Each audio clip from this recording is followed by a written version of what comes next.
Barkanmu da zagayowa, barkanmu da zagayowa, barkanmu da zagayowa, barkanmu da zagayowa.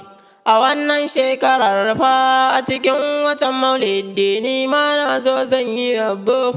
Gunda fiyayye shugaba ga duk mutane har da aljanu ma, da kai ne shugabansu mai kyawun kamannu, da babu mai kamar ka.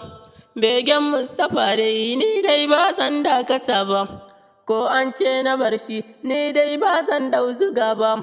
Ya Allahu sarki jalla ka buwaya, na zo da bukata Allah ba ni dama.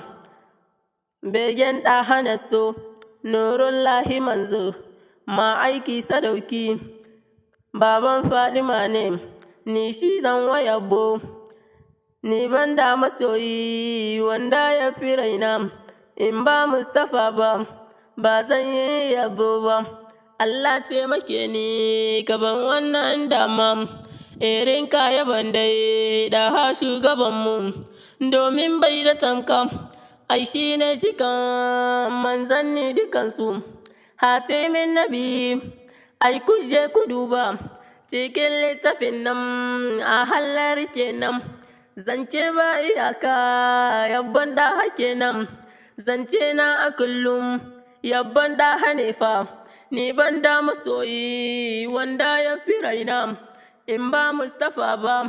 Aliyu Muhammad kundeji fadina, ni ɗan gari tunga ne mai waka a Hausa. Allah taimake ni ma aijitawa, ni ban da masoyi kamar ɗan Amina.